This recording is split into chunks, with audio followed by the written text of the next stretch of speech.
Hello, everyone, and welcome to another episode of We Read It One Night. We're kicking off the winter holiday season with some polar bear erotica before moving on to talking about how hot we find sexy laser gymnastics. Did you guess what we're talking about? It's none other than The Princess Switch 3, starring Vanessa Hudgens, and Vanessa Hudgens. Enjoy the show.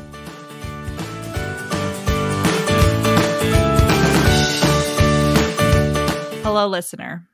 Rachel and I are coming to you from the same house, but we can't figure out how to make it so that our mics don't pick each other up and there's a horrible echo that makes us sound like robots at Madison Square Garden.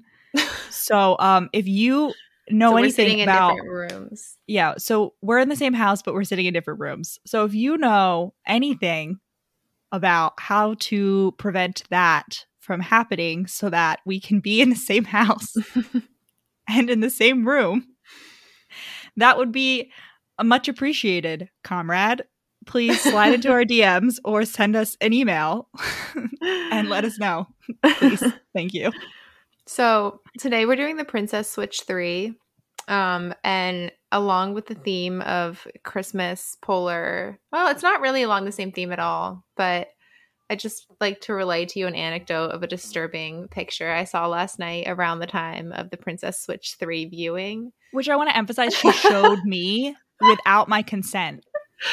So I was just like scrolling on the interwebs as you do, and I came across like this picture and I just like did a double take and I was like staring at it and I was like, this was like Facebook, mind you. Like I was like checking our Facebook page and this came up and I was like, this, like what?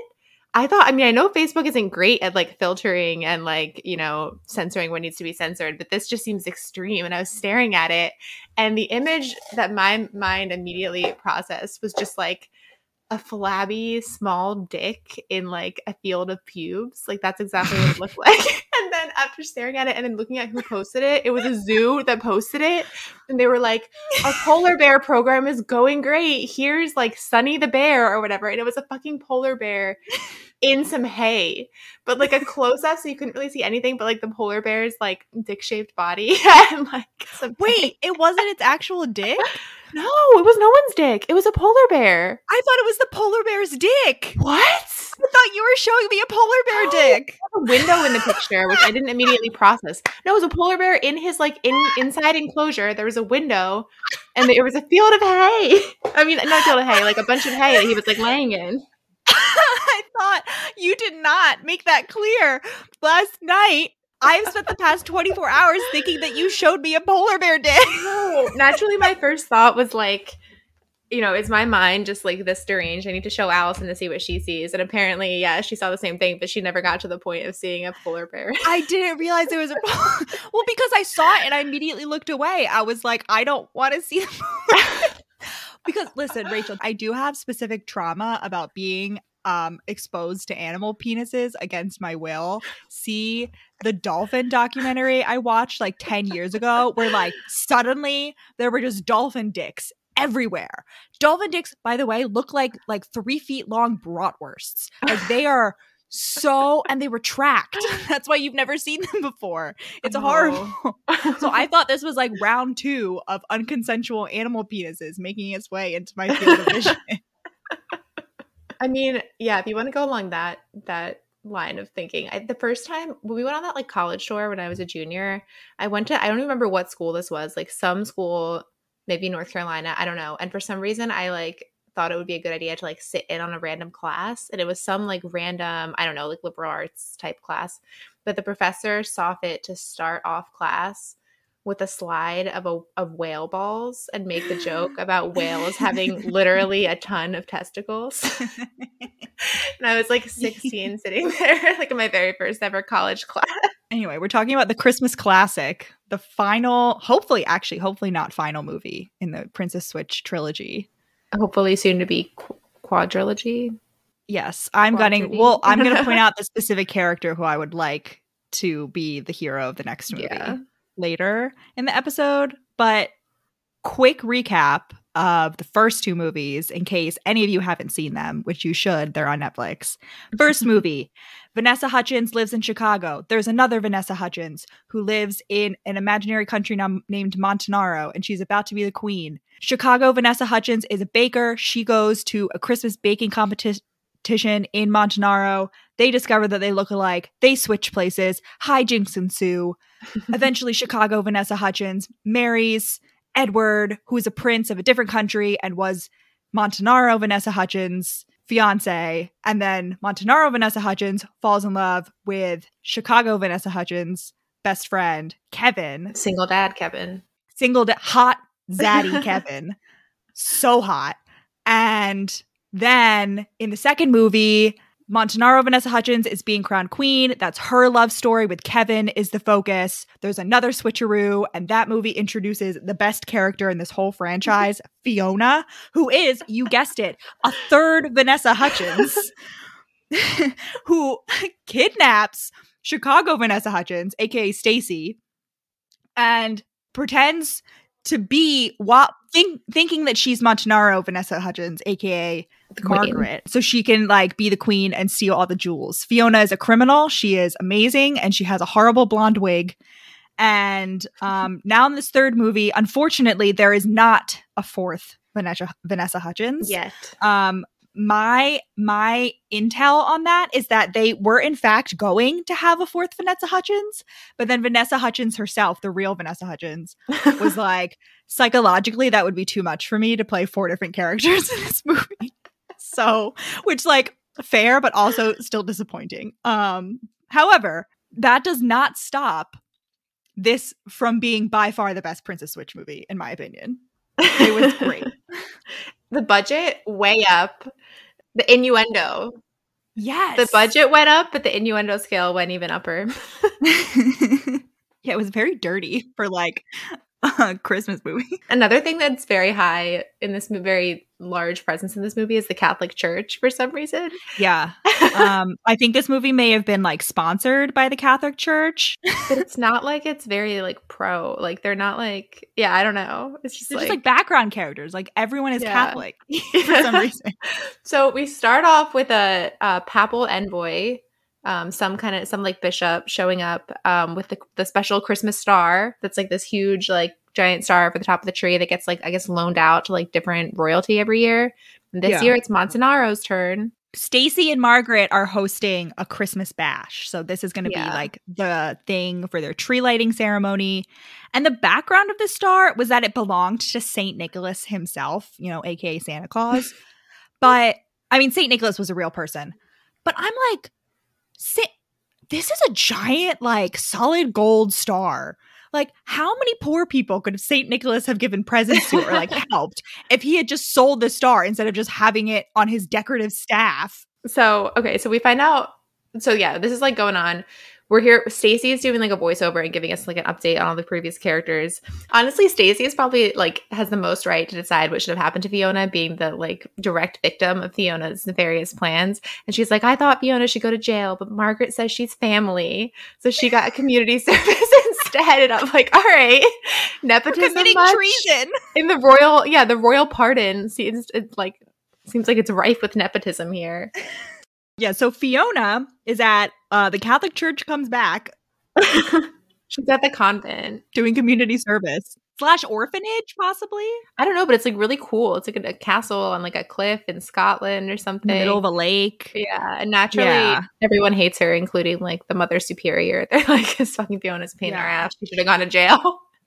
I'm like, you know what? Yeah. She's right. I mean, her cronies are in jail. Right. Yeah, they're not related to the queen, I guess. Anyway, we have Margaret and Stacey are hanging out. I mean, Margaret and Kevin, and they FaceTime with Kevin's daughter, who I think this may be the third actress they've had play this child. I don't know, like, why, like, what the other actresses keep doing wrong to not get invited back. Maybe they're just not aging fast enough. Like, maybe they want it. Well, no, because they want it to be like a year in between each thing, I guess. Yeah, it's not. Yeah. Anyway, she is at a boarding school. She's at ballet boarding school in New York. I'm pretty sure that was a thing in the previous movie that she, like, got her that spot at ballet boarding school. And her flight Right. is delayed. So she can't come yet, which is frankly good because the daughter character was always like the worst one. And I'm glad that like she's not really in this movie. And then Stacey's on the phone. We've switched to Stacey and Edward. The only thing I want to say about this is that Stacey is on the phone with the Queen. Specifically, she's like, "Oh, we'll see the corgis next year when we see you for Christmas." We'd love to see the corgis as well. Yeah. For some reason, they're both like personally managing this like Christmas affair. And they're like calling different royals directly, apparently. Like, because despite the fact that like it seems like both of these countries like are like actual monarchies where like the monarch actually has to make decisions and not like constitutional monarchies like the Queen of England and like where she like doesn't really have much actual power, like they're dedicating their time instead of like, I don't know, discussing the budget for the next year or like figuring out how to like manage the national debt, they're planning a Christmas celebration, probably because the Catholic Church is like, I don't know, like what is it when the mob like gets you to do stuff? Like Something tribute? Demanding tribute? No, What? they're like something with an E. Extortion? Yeah. The Catholic Church is extorting them somehow. Yeah. And then Danger! because this movie moves with the like brisk pace of an action movie like masterpiece, it's time for the big dramatic theft to happen.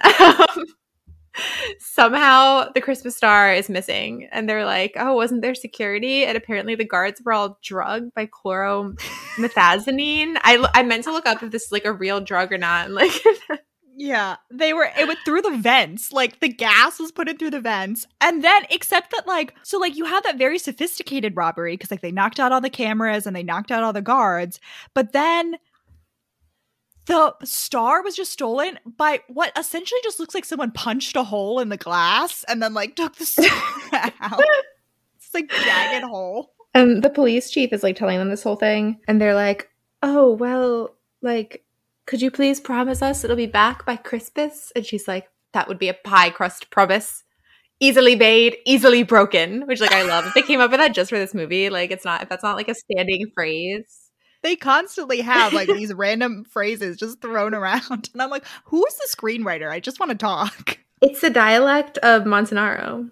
They have their own special like phrases and stuff. Sure. Right. Except that like a lot of the other real phrases world, come from Allison. Edward, who's from a different country. This is a real universe. This is a documentary.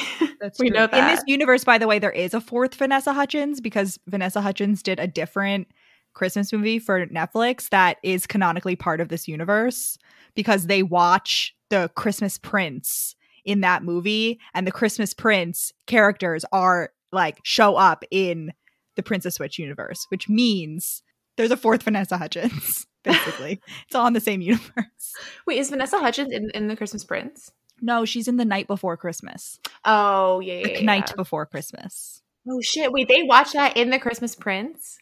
No. They watched I'm pretty sure they watched The Christmas Prince in The Night Before Christmas. Oh, yeah. That's what it was. I thought they watched it in the Princess Switch for some reason. No, they do. There is a movie in the first Princess Switch. They do watch a movie. They're watching The Christmas Prince in the first Princess Switch, which then implies that The Christmas Prince is a documentary because they show up at the coronation in the second movie. Yeah, I know. That's what it was. I was just wondering. Yeah, I thought there was like another layer of it that I had missed that like no, but it implies that there is in this universe a fourth Vanessa Hudgens. She's just not in this movie. Yeah. So that means if there is ever a fourth, it'll actually be a fifth. Okay. Yes. Anyway, Vanessa Hudgens just says doppelgangers running around the place. So naturally, since everyone's freaked out, what I want to know is why is it never from the star heister's perspective in these Christmas movies? You know what I mean? Like what I want is a clean heist Christmas movie. You know, you have your Die Hards, you have your Home Alones, you have this movie. But like I want it where the bad guys are like the heroes. Well, listen, stay tuned for my theory about who should be the next hero of the fourth Princess Switch movie. Oh yeah. Because I think I'll satisfy that need for you. Yeah. So Stacey, Kevin, Margaret, and Edward are all freaking out. Kevin is just so fucking hot in this scene. He's so fucking hot. He's got like the full beard, which I don't think he had last movie. He's in a tight turtleneck. And I'm like, Netflix knows what the people want, especially because Edward, God bless him, I love him. He seems like a sweet man, but he's the biggest fucking dweeb on the planet.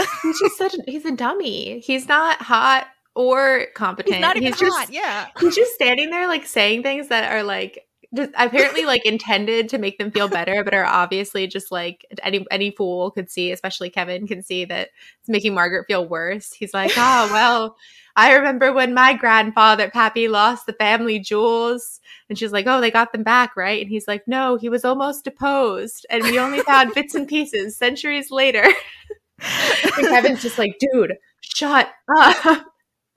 Anyway, naturally, because the Montanaro police, much like police the world over, are lay incompetent. Naturally, the only logical solution to this is Stacey being like, well, if the police don't have any leads, then it's up to us to come up with something that the police haven't thought of. And I'm like, you know what, Stacey? Vigilante justice as the ruler. Is that even vigilante? I guess you are the state. No, it's not. They're the state. They're the rulers. They're the head of the police. Yeah. Of course, the only solution is Fiona. Yeah. Well, because they're like, we need someone who thinks like a criminal. Naturally, the only criminal that we know is our baddie Fiona. And at this point, Margaret is like, Fiona's the only family I have left. Well, except her mother, but I haven't seen my aunt in years. And at this point, I was like, oh my God, this is going to be the fourth never aging Vanessa Hudgens is going to be this aunt. I was sorely disappointed, but that would have been great. Unfortunately not. Just immortal. But we are like, oh, who's Fiona's mom? She wasn't introduced in the last movie. And we meet Fiona. They come and get her, and they're like, we need your help. Introduced with her theme song. Fiona has a theme song. I forgot that she had a theme song, and it was so much better for the surprise remembrance. Like she has this sexy, like, what instrument is it? Like saxophone theme song. Like it's like imagine Bill Clinton on like the 90s like late night show playing Fiona's theme song. Like that's the vibe that we want you to have. So yeah, they're like, oh, can you help us out? And this is when we find out that her friends got like actual jail. We get the gang all back together because apparently if they can get Fiona out of the convent, they can get the friends out of jail. Yeah. And Fiona sees Edward. She's always flirting with Edward for some reason. I like, why would you do that when Kevin is available? I don't know, but she's flirting with Edward and she's like, oh, hello, royal six pack. And I'm like, Edward barely has a chin. Like, are we sure that he has a six pack? Like, not to dunk on this actor, but like, if anyone's going to be royal six pack, it's Kevin. The unfortunate thing for Kevin is that his name is Kevin. I'm going to be honest. I feel like that does knock off a few points. I think he pulls it off. I think he's just so hot that like the name Kevin just sort of glances off of him. Yeah, I really can't remember if Edward was like at all appealing in the first movie. Like maybe it's I don't know. Like I think everyone watched the first movie and they were like, why would Stacey ever choose Edward over when Kevin is right there?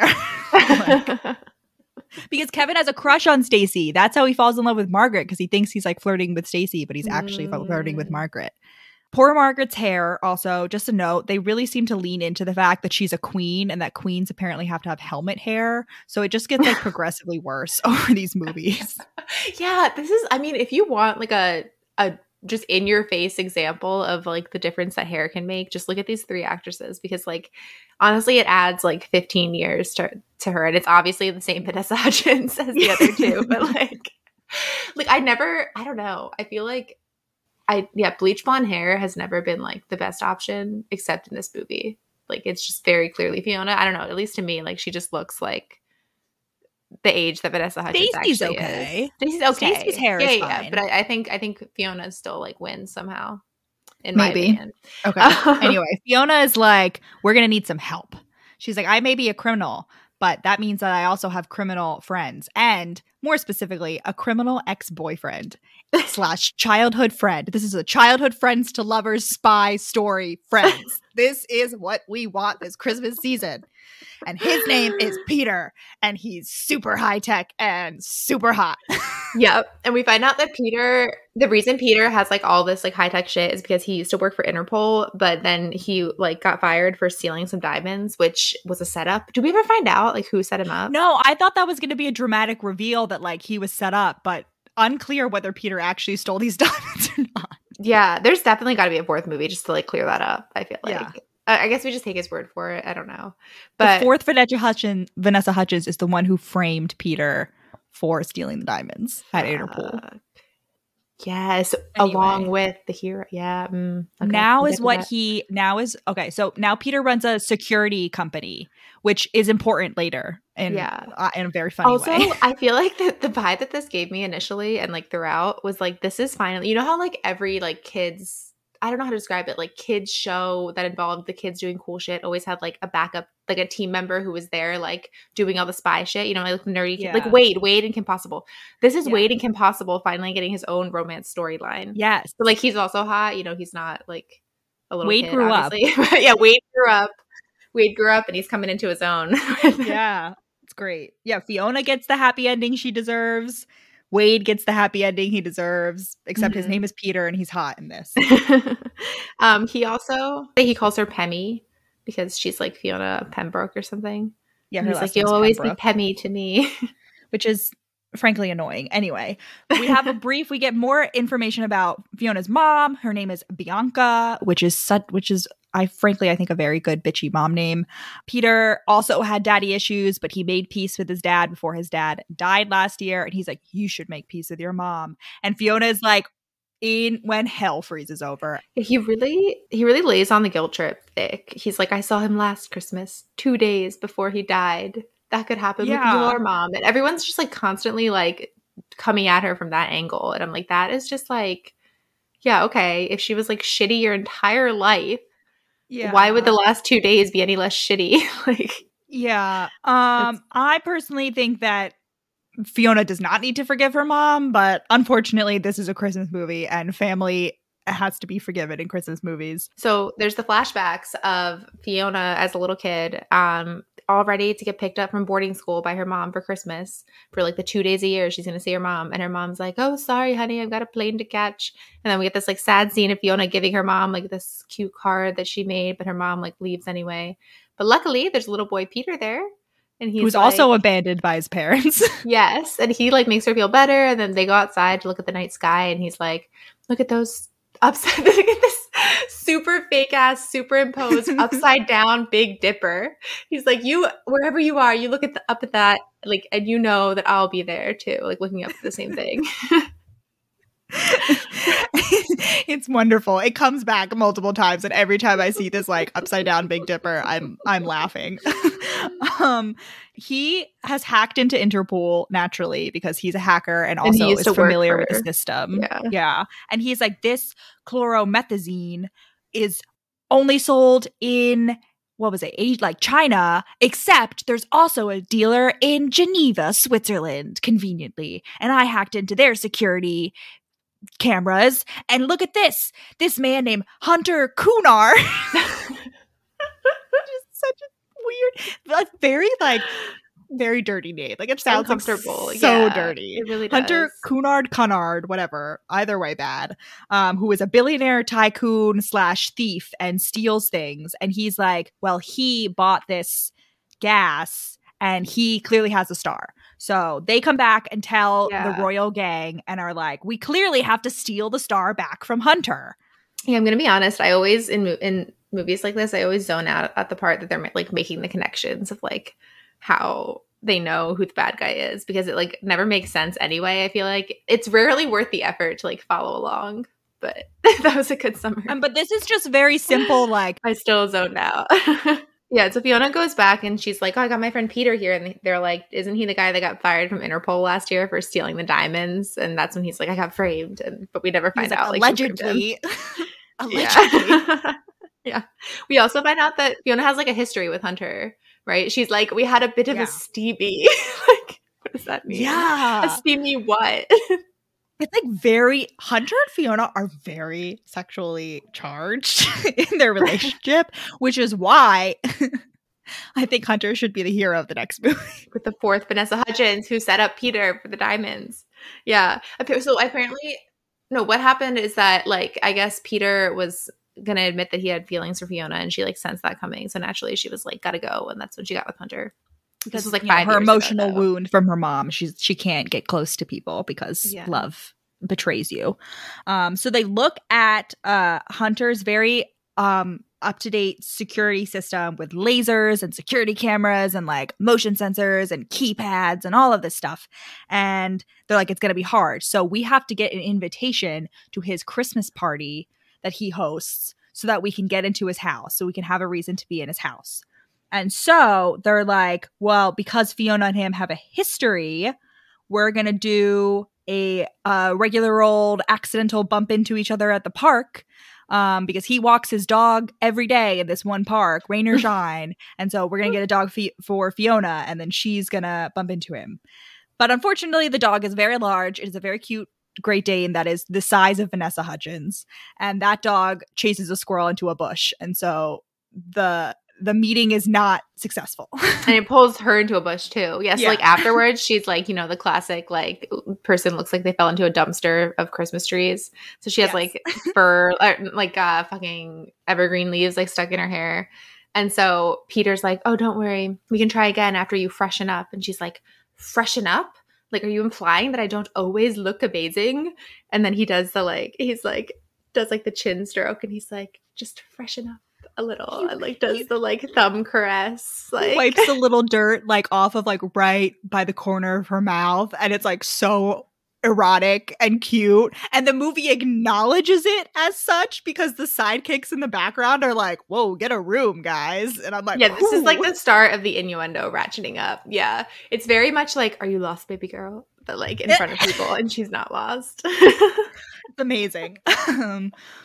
So now they go to Hunter's club, and Fiona is in her little sexy club getup, and she's gonna accidentally bump into him there.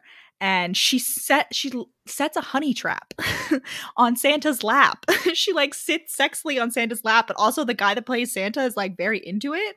Like they take like, he's like, oh, come here, baby, like while they're taking pictures. And so Hunter like sees, he falls right into that honey trap. He sticks right to it, and he's like, Fiona, is that you? Yeah, but then it makes no sense because, so he's like, oh, we haven't seen you in so long. Like, it's so good to see you. But then almost immediately he's like, oh, I know you didn't just like accidentally show up here. What are you really doing here? So she like thinks quickly on the spot. And she's like, oh, well, I wanted to sell my family's Pembroke estate. And like, it would make, I guess he's a hotelier or something. Like he runs hotels. And she's like, it'd make a great bed and breakfast. And he's like, oh, okay, like, can we talk about it? And she's immediately like, oh, I don't have time now after New Year. And then like waltzes away. And like, that's just like not a very plausible setup. If you just admitted to allegedly the only reason you're being here is specifically to ask him about like buying/selling your estate. But her personality is flighty. She's like whatever. True. She's like changes. Anyway, it works. Hunter's like, I am so aroused by Vanessa Hudgens, which who wouldn't be? And he's like, come to my Christmas party. And she's like, oh, all right. And they agree to tango there, which is important. They are going to tango together. And afterward, Peter, she says some disparaging things about Peter because during her conversation with Hunter to like lure Hunter in, she's like, yeah, Peter means nothing. Like, I don't care about him, because he's like, what about your friend Peter? And Peter naturally hears it because they all have like high-tech like earpieces.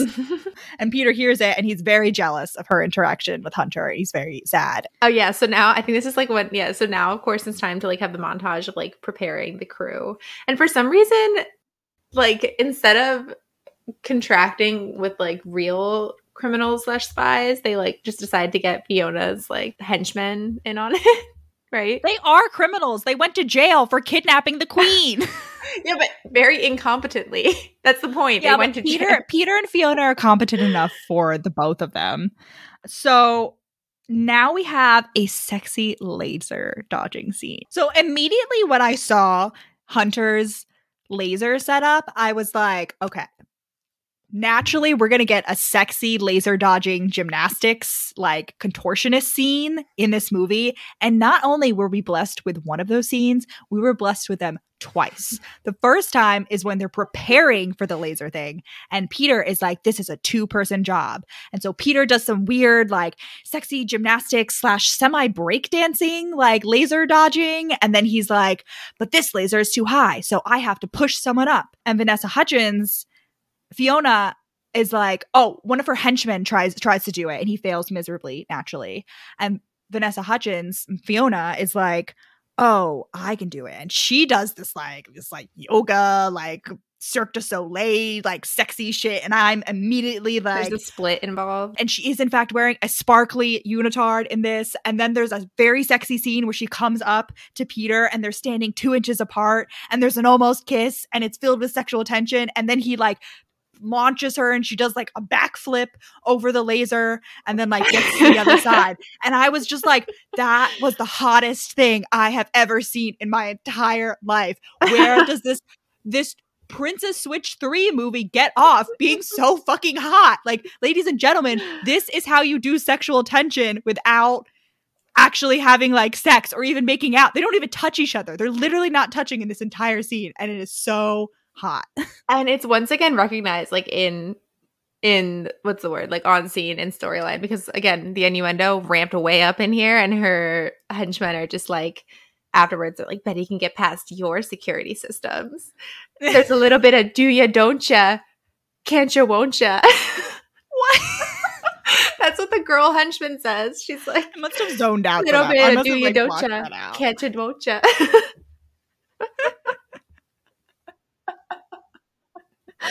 I love it. After we have that super hot scene, naturally we have to have a date. It seems to be like this is the only purpose. This is in no way related to the heist. Peter decides to take Fiona on essentially a date, an ice skating date to like a random Christmas village festival in the middle of the nowhere, and he does it with a helicopter. He gets a helicopter, and I'm like, is this The Bachelor? Like, what is going on? Like, is Chris Harrison about to like rappel down from the roof and be like, Fiona, do you accept Peter's rose? There will be a hot tub waiting. Yeah. And Margaret, just as a side, is like looking at them through the window and like very clearly is shipping them and is like, this is amazing. Like, I love. And they go ice skating. Fiona has to hold one of those like cones, the like balance cones, because she can't stay up, which is I find very relatable. Like the first date I ever went on, foolishly, was an ice skating date. And my boyfriend at the time was a hockey player, like an ice hockey player. And I have never been able to ice skate. And so it was just really, and he was not like, he kept trying to like do tricks. And I was like, I'm going to fall over. Get out of here. And they do fall over. They do. But first they have a little dance on the ice because a song comes on. And then they're about to kiss and the ice cock blocks them and they trip and they fall onto the ice. But it's cute. Yes. And now, okay, so now, brief aside, Kevin has to go. His daughter has flown into like the neighboring country, like Switzerland or something. So he has to go drive to pick her up. We get our second sponsor of the movie, which is Tesla. They've been driving Teslas this entire time. So he drives off and he's like, I'll be back with my daughter by Christmas. I don't know why they chose to remove the hottest man from this movie. No, possibly. Why? I expected it. So I was expecting, okay, so this is right before this is when the impersonation comes in. I feel like you're skipping over that. So like, I saw this and I was like, all right, there's going to be like a triple impersonation and somehow this is going to like cause a sticky situation with like Margaret and Kevin and that's going to be like part of the drama at the end. But it wasn't, so I don't really know what the truth is. Well, I guess it could have been because so we got currently just a dual impersonation. So along with the team spy practice sessions, right? So they did the lasers. Now they have to practice climbing on a roof, but the man henchman is like laying competent and he like fucking falls off the roof basically while they have like the papal envoy, the bishop, comes to visit Margaret and be like, hey, how's everything going with the star? And she's like, oh, it's awesome. And he's like, oh, good, because like a few years ago the king of Shwibajiba lost the star and we had to like execute him. Execute him. We had to excommunicate him. We excommunicated him. And she's like, fuck. And there's the classic like behind him in the window, fucking man henchman is like falling from the roof and like dangling. And so she has to distract him with like Christmas Yule log. But the result is that man henchman is like completely incapacitated. So they're like down a person. Yeah, he's broken bones and has a broken neck. And so they're like, well, Fiona has to take his place, but Fiona also has to be at the party. And then so Margaret is like, I could be Fiona. No, man butler Okay, let's back up. I'm gonna bring in this scene. So Apple and boy is successfully kept in the dark, but man henchman comes in with like full body cast, and he's like, it's just a sprain. But they're like, oh no, we're down a person. We need someone like who's competent enough to take his place and do all the like gymnastics that will be required. And Peter's like, well, Fiona could come with me. But they're like, Fiona needs to be at the party too. And they're like all sitting there scratching their heads about like what could fix this. And in the corner we have like the two servants. We have the butler and the I guess lady's maid, who was like instrumental in the first movie in getting Margaret and Stacey together. And the butler's like, oh well, I have an idea. And the lady's maid's like elbowing him. She's like, shut up. And he's like, no, I have an idea. And she's like, shut up.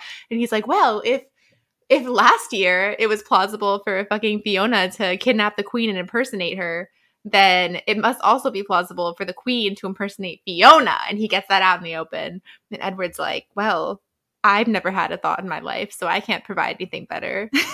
Well, Edward is also like very against the impersonation thing. He gets very upset by it, by like any sort of mention of his wife or anyone else switching places. Yeah. They decide to switch, and the butler also wants in on the crime. He wants to be like the getaway driver, which is like great. He's like very pro crime now. Like, should we synchronize our watches?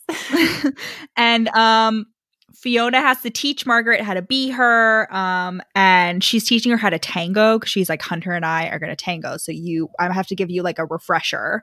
And then Peter's like, no, like this, and he comes in and there's a sexy tango between Fiona and Peter, and then naturally Fiona pulls away again. So there's a little like tension, not sexual, unfortunately, tension there right before the heist, which has now begun. And Peter and Fiona and everyone else, but Peter and Fiona are the only ones that matter, are wearing sexy black cat suits, which I was like, wonderful. You know exactly what I want. Naturally. From this. Like, yep. And then, so they're at the party, and Margaret, aka as Fiona, is at the party. And this whole time, like in the beginning of this movie, I was thinking like, why in all these movies, there's always like an evil family member who's like the villain in one movie, but then gets rehabilitated, you know, like finds the error of their ways in the next movie. It's like Cousin Simon in The Princess Switch. Lo and behold, who do we get a cameo from? Yet again, proving that the Christmas Prince is a documentary at the villain's party, but Cousin Simon. He just like shows up, and it turns out him and Fiona are friends because he's like, Phoebe, hello. Yeah, it's amazing. Yeah.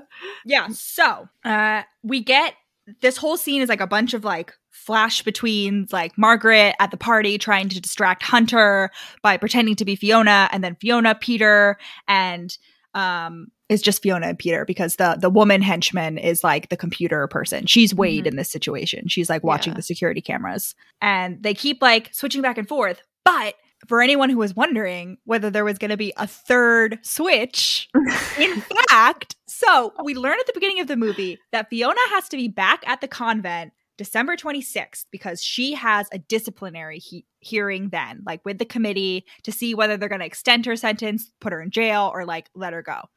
But the disciplinary meeting gets moved up, and the nun calls Stacey and is like, we got a problem. And Stacey is like, my time has come. And Edward, who panics at the thought of switching places in any form, is like, no. And she's like, I have to do it. So she dresses up as and this Fiona. Is like high stakes because like what if she gets put in jail as Fiona? Yeah. You know? Like if Fiona gets put in jail, they're putting her ass in jail. Also, where do they get all this like huge supply of wigs, of the blonde wigs from? That's what I want to know. Fiona has them. When she's coming to the palace for Christmas, you can see in the background that her henchmen are like bringing in a bunch of like busts with wigs on them. It's hilarious. That's like in Schitt's Creek, like the mom in Schitt's Creek with like all her wigs. Yeah. Okay, so we have the triple switch. The cat scale, by the way, is off the charts in this movie. Not only because Fiona's catchphrase is meow, but specifically in this party, there's constantly like growling and purring and like multiple meows, and like everybody is just like capering, which like they're being cat burglars naturally. Like, it's true, they're literal cat burglars. Yeah. So what do you want to talk about first? The party / heist or the hearing? Let's get the hearing out of the way because the party and the heist are like more complicated. So they're at the hearing, and I'm not sure what Stacey's motive is here. Like, I was confused whether she like was actually, because why would she even bother going through with the switch if she wanted to get Fiona in trouble, right? Because the nuns get in trouble too for letting Fiona leave. True. So they have to no, save the and nuns. couldn't Margaret also get in trouble? Like, yes. they could go to jail. Yeah. So the hearing, so Edward's there because he like wouldn't let her go alone, and he's like, oh well, as the husband of the woman who was kidnapped, naturally I would be a the best character witness. And the committee's like, what? Like, confused, looking at each other. They're like, all right, we'll just go with it. And he's like, Fiona's really changed. And then like Stacey talks and they're like, wow, you're a totally different person. But then like as they're about to like deliver their verdict, she's like, oh no, maybe you shouldn't shorten my sentence, maybe you should extend it, actually. Unfortunately, that backfires because they're like, you clearly have a lot of remorse. Yeah. And so we're actually going to commute your sentence and it's over. You don't have to do community service. And then sister, what the fuck is her name? Mother Superior is like, oh, baby. Hallelujah. It's amazing. Yeah. So Fiona's free. Like, for better or for worse. It's kind of here's the thing. I feel like it's because it's been a year since I've seen the second movie, you forget like that she really was just like straight up gonna kidnap her cousin and like steal all her shit, pretend to be queen. Like, she was going to be, she moved up the coronation so that she could be crowned queen. Yeah, and like now all of a sudden we're just like supposed to take at face value. I mean, that's what happens in these movies. It's always just like straight remorse, no questions asked. It's a Christmas movie, but whatever. She can take a little bit of the cat can have a little bit of jail. For a little bit of salami. For such a cousin side kidnapping. Yeah. Okay. So flashback to the party / cat burglary. Last thing. It's really rude of the committee to be like, the fact that she was late for this meeting makes us think she needs to go to jail. Well, they moved up the fucking meeting. Okay, never mind. Yeah, right, that's true. On. Well, to be fair, they thought that Fiona was in the building. So, like, it theoretically should not have been difficult for her to make the meeting. I guess. What if she had, like, something to do? Like, she had to get her wig styled or something. She's not allowed to in the middle of it. Yeah, she could have brought someone in. Anyway. Anyway, flashback to the party and the cat burglary. We have Margaret downstairs in her sexy red dress, and her and Hunter do this really elaborate, like, gymnastically complicated tango. Like, it's just really, they're like twining around each other, and it's just like really, you're like, ooh, like, I know Kevin's hot, but like, so is his tango scene. Like, maybe Margaret should be with Hunter. But this is where I come in with saying that Hunter should be the hero of the next movie, the rehabilitated hero, but not too rehabilitated, because Hunter, the only thing that he's done wrong is steal jewelry and like gold from other rich people. So he's really just like a morally gray baddie, and I think that he would make like a really nice morally gray hero. Here's the thing we failed to mention in the beginning when he was being introduced, though, is that apparently he has like a penchant for stealing shit that's like impossible to buy, right? That's his whole thing. However, then if he's like about to get caught, he also has like a knack for making the evidence disappear, including anyone who was involved. Like, it's not, again, innuendo all the way up on this movie, so we don't ever get it like straight up told to us that he kills people, but like, he's definitely killed some people. I'm just saying we never get any proof of that. And so and also, again, as someone who is a fan of mafia romances where they do like where like the beginning of the book is always like the hero like shooting someone at point blank range. I'm okay with that. Like, I'm okay with Hunter being the hero of the next one. In fact, I encourage it with a fourth Vanessa Hudgens, naturally. So yeah, while the sexy tango is going on, we have an intercut of sexy gymnastics between Peter and Fiona. It's a great tango laser intercut. Why did I write down? I wrote down Stacey and Max. Who the fuck is Max? Max. Nobody. Like, Mad no, but Max. Both of those are the wrong names. Anyways, just before then, they were like they were in Hunter's study, and Hunter comes up to get like a stolen fancy bracelet for Margaret / Fiona. And so they're almost caught, and they have like a little like hiding / cuddling scene under the desk. And they're not discovered, and that's how they find his keypad, which happens to be Fiona's birthday, like the password to his secret vault. Which is great. Another reason Hunter's been in love with this girl for 5 years. Another reason why he deserves a happy ending. Yes. Yeah, no, that's hilarious. Yeah. Oh my gosh. Also something I wanted to point out about the tango scene, 2 things. Hunter is wearing heeled boots, so automatically like heeled leather boots. So his sexiness like automatically has increased again during this tango scene. Also, at the end of the tango scene, he picks her up and her dress like goes backwards, and she's not wearing shorts. Like I like assume she's wearing underwear, and like we're like kind of flashed by Vanessa Hudgens in this scene. And I was just this movie was much more scandalous than either of the previous two. It's all the way up. But yeah, I love a good like tension intercut. I don't know how to describe it, like what type of scene this is, but like the laser tango, tango laser, tango laser, laser tango. And it's usually like, oh, the distraction versus like the heist behind the person's back. It's just like great. I love that. Well done. This is where we get our second repeat laser jumping gymnastics. Yes, scene. The sexy laser gymnastics. Yeah.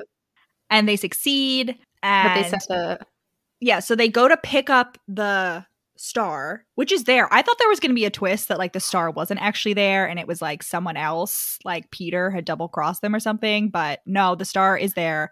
And they pick it up, and there's a good old Indiana Jones situation in which like the stand starts. That's The Incredibles. I know, but still it's appropriate. The stand of the star starts like sinking down when they remove it, and then it sets off the alarm.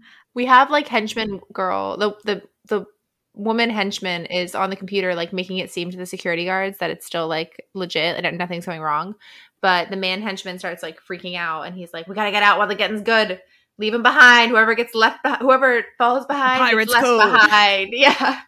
And so they like convince her to like ditch them. So she like shuts down all her computer shit, and like the security guards find out. So like the security guards are running. They're coming towards them. The sirens are blaring. Margaret does a distract kiss for Hunter where she's like, no, like don't go investigate the alarm. Like, mwah. And then she's like immediately grossed out afterward. Yeah. I mean, it does briefly. He's like, I'll be right back. Like implying this whole time Hunter has been like, let's go upstairs and have sex. Like the whole scene has been trying so like not even innuendo anymore. Just like explicitly like, let's go upstairs. Yeah. And so, Stacey and Max are trying to escape. They're literally about to escape. They definitely had time to escape. Stacey and Max, Fiona and Peter. Who the fuck is Max? Again, I wrote Max does an unnecessary sacrifice. Stacey is not in the building. Stacey's not here. Okay. Fiona and Peter. So, Fiona is in the vent, and for some reason. We find out later, but like at this point, it's like, what the fuck? Peter decides to do an unnecessary sacrifice where he's like, go on without me. I can't like get up there, though he clearly could because they don't show up for another like 10 minutes to find them. So Fiona gets away, and she apparently like feels no remorse about ditching Peter. Like she just gets in the van and zooms away. She has dramatic like zoom ins of like her face when they get back where she's like sad about ditching Peter. Anyway, Margaret is like time to skedaddle as well, and as she's running we get the appearance of the Christmas Magic Man who appears in all of these Netflix Christmas movies. It's the same guy who is like Santa / an angel / we don't know who he is never explained, but he gives Margaret her like cloak, and he's like, don't forget your cloak, Your Majesty. Yeah, and he gives her the keys too, right? He's like, get going. Yeah. All the getting's good. So the butler is the getaway driver. He finally gets his like to live his criminal dreams, and he does some auto like parkour. Like he's like backing up and speeding away, and like there unfortunately is not a high speed chase, but probably because Tesla was like, we don't want to show a van beating our Tesla in the high speed chase. Yeah. And so this whole time I'm like, where's Petey? Like why? He just like disappears. But we find out somewhat that something, nefarious might be afoot because Hunter and his henchmen finally get to where the star was. And there's no star, but there is a business card for Yes! Peter Spyman International. So he's just like blatantly advertising his security He's company. like, your security's fucked. You should hire me to do your security. Yeah. Which is honestly another point in favor of like Hunter coming back. There has to be a fourth movie. There's so many loose ends to be wrapped up, I feel like. Yeah. You know, like why is Peter advertising? Who really stole the diamonds? Is Margaret is the kiss between Hunter and Margaret going to affect her relationship with Kevin? No. Anyway, there are a bunch of loose ends. I agree there should be a fourth movie and Hunter should be the star. Yes. Okay, so they're back at the house, Everyone back at the but castle. Kevin and his daughter arrive. They're not really relevant other than the fact that Kevin is like, "Oh my god, you guys all switch places again. You all look like Fiona." And it also takes Margaret like 10 minutes to acknowledge the daughter's presence. She's just like, "Kevin," and she goes up and like kisses him dramatically for like 5 minutes, and then finally after she breaks away, she's like, "Hello, sweetheart. Lovely to see you. Why are you outside of Geneva?" Yeah.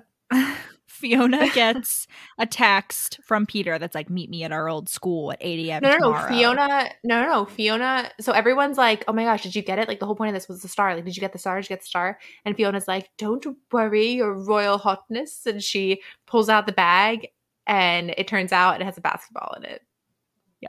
So Peter double crossed them. She's like, "Fuck." She's like so angry naturally, as who wouldn't be? And that's when she gets the text. Yeah. So Fiona's personality is that she is jet setting. She's always like bumping from one place to another. That's why she wanted to steal all Margaret's stuff last movie so she could fund her trips. And the henchmen are like, "We can get a plane to Capri tomorrow. Let's go." Meanwhile, Margaret's like, "Stay and have Christmas with us." Yeah. So you think Fiona has chosen to go to Capri, but instead she drives them all to the boarding school, and she meets Peter, and Peter's like, "I brought you here so that you would talk to your mom." And she's like, "Give me the star, fuck you." And he's like, "I'll give you the star, but talk to your mom." And I thought this was going to be like a cute grand gesture, but no, it's just more guilting about talking to family members her possibly dying. Like, yeah anyway bullshit.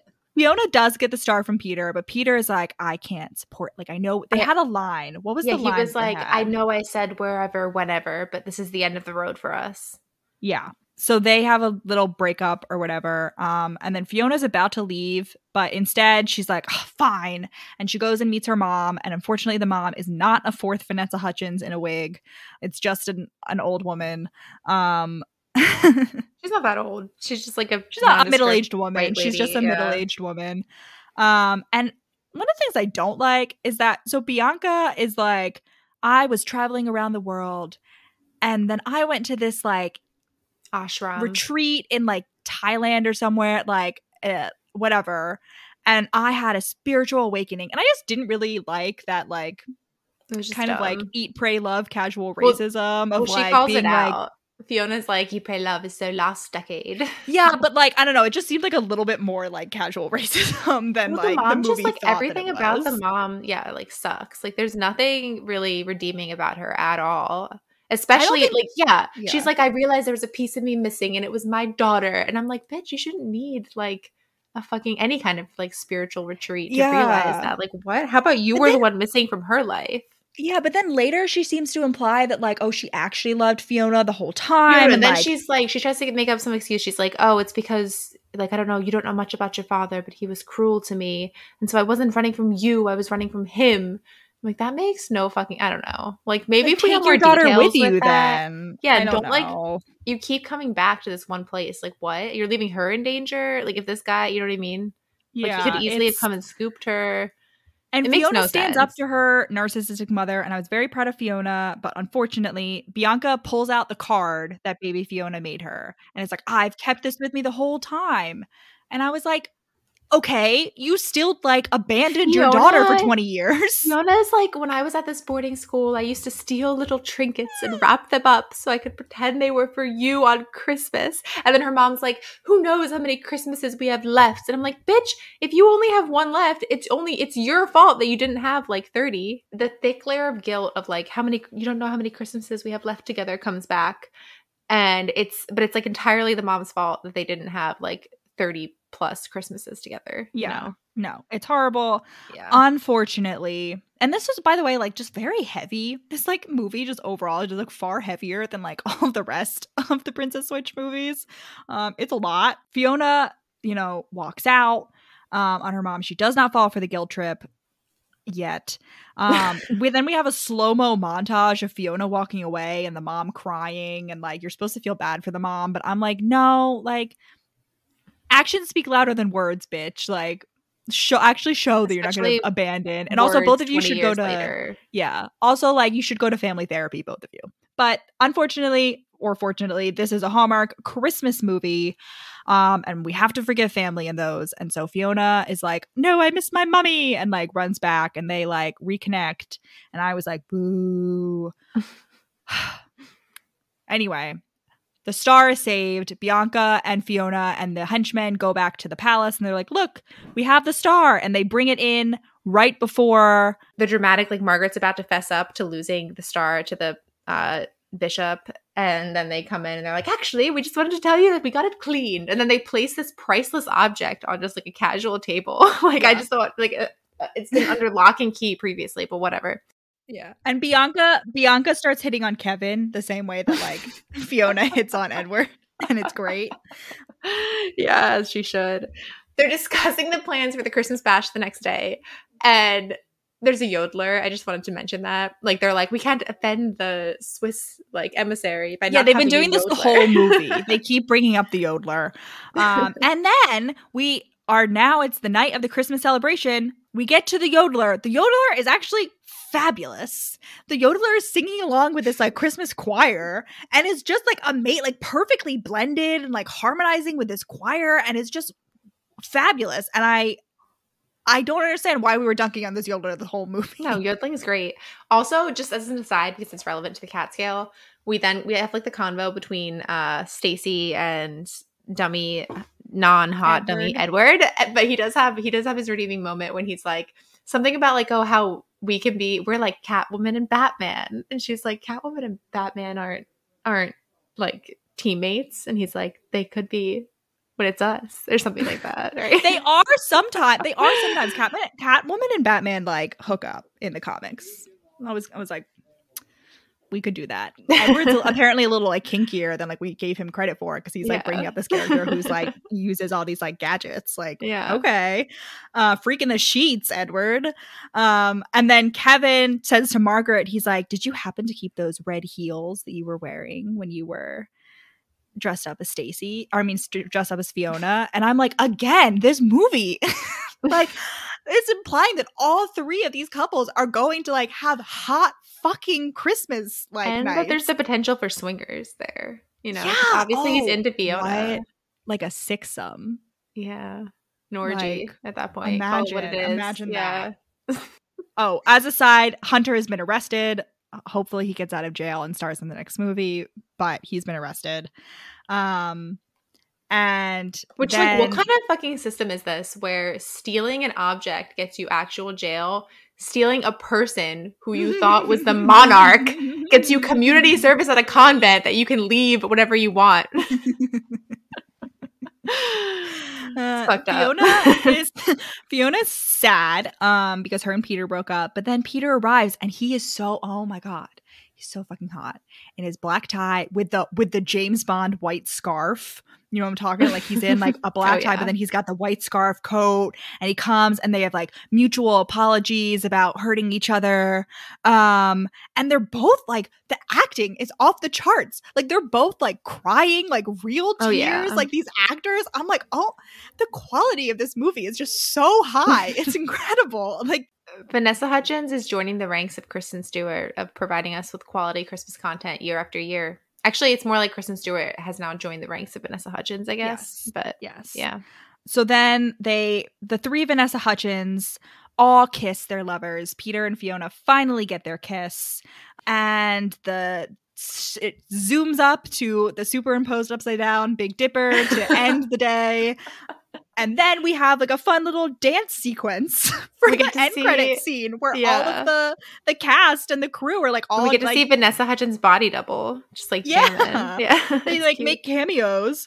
And frankly, I like Something I didn't mention was that this movie gave off very strong like musical vibes, and like we know that Vanessa Hudgens can sing. All I'm saying is that like I feel like they could have added songs to this movie and it would have fit the bill. Like I would have not questioned it. Like there were multiple moments and I was like, and they're about to burst into song. It makes you wonder if it was meant to be musical. Yeah. Anyway, yeah, we have this great dance sequence a la like the end of Shrek, like that kind of Yes.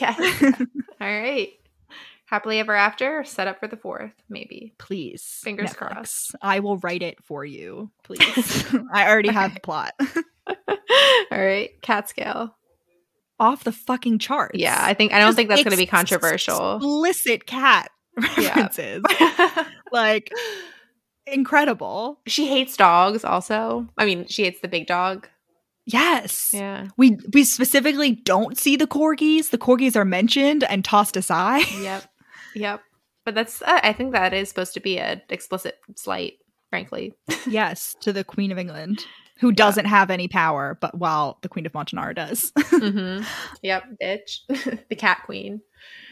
All right. So yeah, it was wonderful. So 3, 2, 1. 10. Yep. Yes, 10 out of 10. Yep. Really knocked it out of the park. This is wonderful. Highly recommend watching this movie. I'm being in no way. I'm not joking at all. Like this was such an entertaining movie. Like it was so fast paced. It was like well written, well acted, just fully entertaining. My favorite kind of Christmas movie, which is like the Christmas crime movie, aka Home Alone, Die Hard. Now Princess Switch 3. So, Allison, where can they find us? Well, you can follow us on Instagram at We Read It One Night, like us on Facebook, We Read It One Night, or follow us on Twitter at We Read It Podcast, or we have a TikTok now, so you can follow us on TikTok at We Read It One Night and help us live our book talk dreams. And you can also email us, wereaditonenight@gmail.com, where you can tell us if there's anything you think we're doing great or anything that you think we're doing better, we could do better, or if you know how to fix our audio problems, also email us. And also, if you download, rate, follow, subscribe, that would be amazing wherever you listen to your podcast. And if you leave us a review and on Apple Podcasts, and you say in your review a book that you would like us to do next, we will add it to our handy dandy spreadsheet and we'll do it as an episode one day. Godspeed, comrades, and have a very red Christmas.